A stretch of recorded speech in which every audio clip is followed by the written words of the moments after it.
What about like the feet? I've come to the conclusion, 99.9% of our contact with this earth is through the feet. And a lot of the dysfunction I see in the hips and the knees, and just for a lot of athletes, especially for their ability to, reduce force and apply force, comes from like weak feet. And, to the point where, if somebody has, strong feet, and I think what's interesting to me too, is you look at like toes, and people are using toe spreaders and all these different ways to train the feet. But what they don't understand is that you have to be able to splay the toes and use the feet under some form of load, whether it be change of direction or weight. So as you've gotten into this, feed and this, I mean, I'm just wondering if that's something that you've examined and come across. You're like, man, because I mean, you're talking about two tops of the chain. You're talking about the head and the neck, and then the feet. And it feels like weakness in both of those in bad position just affects everything in the middle. So based on what we have gone over, feet are definitely a key issue.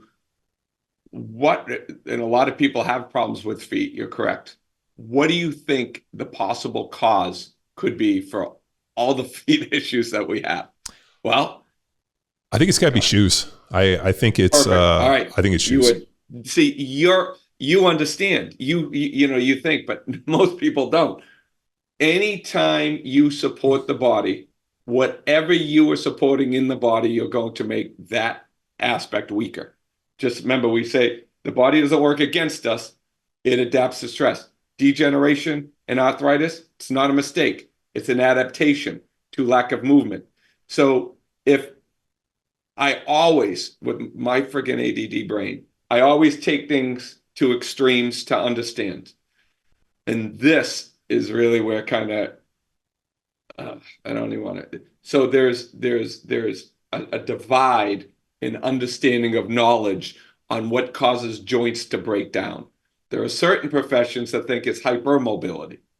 And then there are some people think it's hypomobility. People think it's the muscle tone. Some people think, get rid of all that bullshit and let's really understand it's all about adaptation. There's no mistakes. So if I put your arm in a cast, and let's say an elbow, that's restricting 100% of the range of motion. Is that going to make the elbow stronger or weaker? Weaker. Yeah, 100%. That's law. Like there's you can't argue that. Yeah. If I'm going to use it and move it, does that make it stronger or weaker? It's always going to make it stronger. Stronger. Yeah. Okay. Now here's the mind blow. Okay.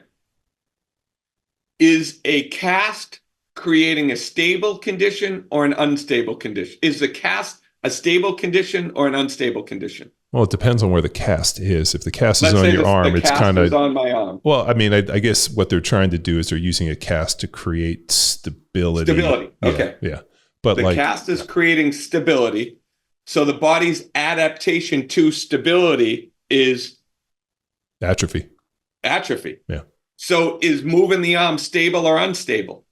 It's unstable environment. Yeah. So the body has to create stability by maintaining and rebuilding a joint. Yes. Like those are the far ends of the spectrum. Is a shoe with arch support creating a stable condition or an unstable condition? It's creating a stable condition. What's the adaptation to creating stability? Weakness. Done. That's why.